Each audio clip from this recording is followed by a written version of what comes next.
Mardi 3 mars 2020, Aboudou Assouma, président de la Cour constitutionnelle a validé la forfaiture orchestrée par le parti au pouvoir, avec la complicité de la Commission électorale nationale indépendante, CENI, dirigée par Tchambakou et Yassor. Tous les doigts accusateurs se tournent vers ces deux pontes du régime. Mais on a laissé de côté le rôle des présidents des commissions électorales locales indépendantes, CELI, qui ont avalisé les fraudes au niveau local, soit en encourageant les votes illégaux, soit par leur silence devant une proclamation mensongère, mais qui engagent leur responsabilité morale devant l'histoire. Et pourtant, ils sont des magistrats. Lorsque le magistrat prête serment en ces termes, « Je jure de bien et fidèlement remplir mes fonctions, de les exercer en toute impartialité, de garder religieusement le secret des délibérations et de me conduire en tout, comme un digne et loyal serviteur », on doit se demander envers qui ou quelle institution il jure d'être digne et loyal.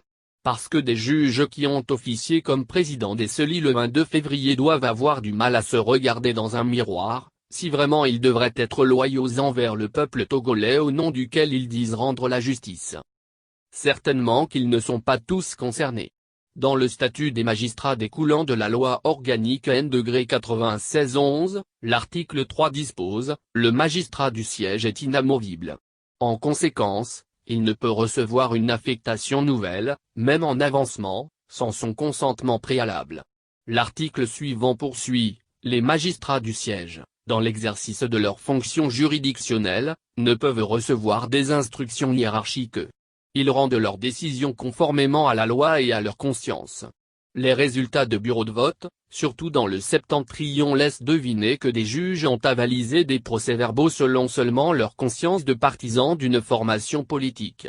Autrement, ils devraient s'élever devant certains résultats, conformément à la loi. À quoi a alors servi le fait qu'on ait changé des juges du parquet après leur désignation comme président de CELI par des juges du siège? L'argument selon lequel le parquet est l'instance auprès de laquelle les plaintes pourraient atterrir, il ne pouvait pas être juge et partie. Le choix s'est alors porté sur les juges du siège. Mais pour quel résultat?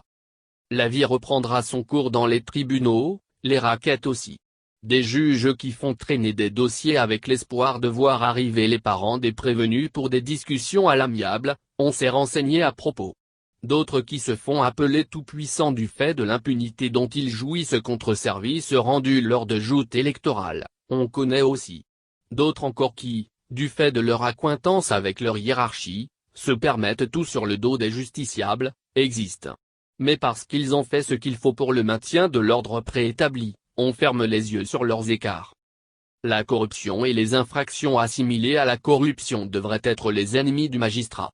Mais concussion, collusion, corruption et tous les termes vicieux relatifs à ce fléau sont de plus en plus entretenus par ceux-là même qui devraient les réprimer.